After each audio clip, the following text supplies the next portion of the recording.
Le marché des transferts s'agite en France, le Barça met la pression au Real, City fait un carton et l'Atalanta grimpe sur le podium. C'est parti pour ce JT Made in Foot du 9 juillet.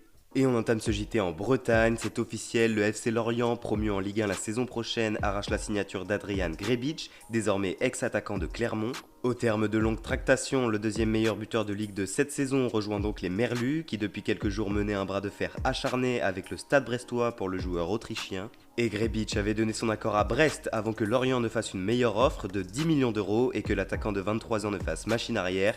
Belle opération donc pour le FC Lorient qui s'offre un joueur prometteur en vue de sa prochaine saison dans l'élite. À Monaco, c'est officiel, le club prête Benjamin Henrichs à Leipzig. Le défenseur de 23 ans retrouve donc la Bundesliga après un passage à Leverkusen. Bild évoque une option d'achat de 15 millions d'euros incluse dans la transaction. L'ASM qui selon l'équipe aurait formulé une offre au stade de Reims pour Axel Disasi à hauteur de 12 millions d'euros. Une offre repoussée par les dirigeants rémois qui se sont vus proposer 15 millions d'euros par Southampton pour leur défenseur central. Le joueur de 22 ans privilégierait quand même, selon l'équipe, la piste Monaco et c'est donc aux dirigeants monégasques de faire une offre de plus grosse envergure pour s'attacher ses services. Axel Disasi qui serait également sur les tablettes de l'OM mais qui semble être, d'après la Provence, le second choix d'André Villas-Boas qui, comme nous le relayons hier, privilégie la piste du jeune Leonardo Balerdi.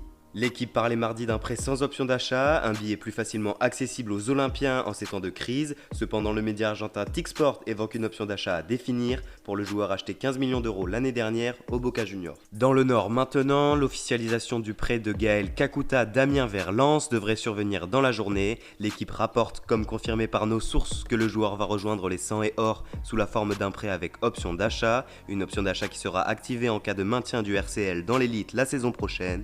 Les nordistes devront alors payer 5 millions d'euros à Amiens pour conserver l'attaquant de 29 ans. Le RC Lens qui d'après Nice Matin s'apprête également à accueillir l'attaquant camerounais Ignatius Ganogo, 21 ans, l'opération est estimée à 6 millions d'euros. Dans le sud-ouest, à Bordeaux, le club s'active pour trouver un successeur à Paolo Sousa qui a indiqué à ses dirigeants sa volonté de quitter le club la semaine dernière. Et selon le Parisien, les Girondins penseraient à Jean-Louis Gasset qui connaît bien le club ayant été l'adjoint de Laurent Blanc lors de son passage sur le banc bordelais de 2007 à 2010. L'homme de 66 ans, un an après son départ de l'ASSE, pourrait donc sortir de sa retraite et retrouver les bancs la saison prochaine. À Angers, c'est officiel, le club conserve Souleymane Doumbia, prêté par le stade rennais au SCO cette saison. L'Ivoirien s'est engagé jusqu'en 2023 avec Angers, qui lève donc son option d'achat, estimée à 3 millions d'euros. À l'étranger maintenant, c'est officiel, l'attaquant coréen du RB Salzbourg, Ichan Wang, quitte le club autrichien et s'engage avec le RB Leipzig, qui a déboursé 9 millions d'euros pour s'attacher les services du joueur de 24 ans. En Allemagne toujours, Bild rapportait hier que le BVB voudrait se débarrasser d'André Schurrle, 29 ans. Le prix du champion du monde 2014, prêté cette saison au Spartak Moscou, a été fixé à 2 millions d'euros par les dirigeants jaunes et noirs. Bild qui dévoilait également hier que lors de la finalisation du deal entre le Bayern et City pour Leroy Sané, le directeur sportif Citizen aurait glissé un mot à Kingsley Coman, à son homologue allemand. Ce dernier a immédiatement fermé la porte à tout départ de Coman de la Bavière, mais selon Bild toujours, les Sky Blues n'auraient pas dit leur dernier mot et mettrait actuellement la pression sur les dirigeants munichois pour qu'ils lâchent leur quintuple champion d'Allemagne. Enfin, l'Inter Milan s'active beaucoup sur le marché ces derniers jours, alors que Sandro Tonali semble être proche des Nerazzurri. La Gazzetta indique ce matin qu'il serait en concurrence féroce avec les Rossoneri sur le dossier. Le quotidien transalpin qui nous apprenait également hier qu'Antonio Conte, après le gros coup Achraf Hakimi, aimerait faire revenir Mario Mandzukic, ex-Juventino du côté de l'Italie. Après la résiliation de son contrat avec le club qatari d'Al Ahly, le Croate de 34 ans est donc libre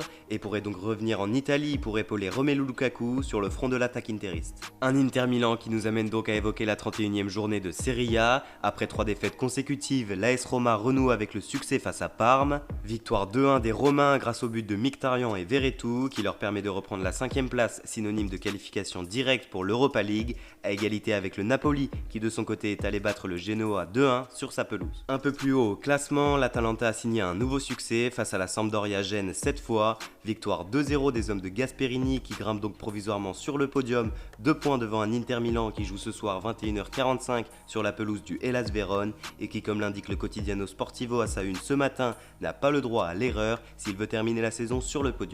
On file maintenant du côté de l'Espagne où le Barça, sans briller, s'est défait de l'Espagnol dans le derby de Barcelone. Un but de Luis Suarez en seconde période aura suffi aux hommes de 7ème pour s'imposer et ainsi mettre la pression sur le Real Madrid. Le match s'est terminé à 10 contre 10 après les expulsions d'Ansu Fati et de Paul Lozano. Cette défaite condamne officiellement l'Espagnol Barcelone qui, avec 21 défaites et 24 points seulement cette saison, dit au revoir à la première division.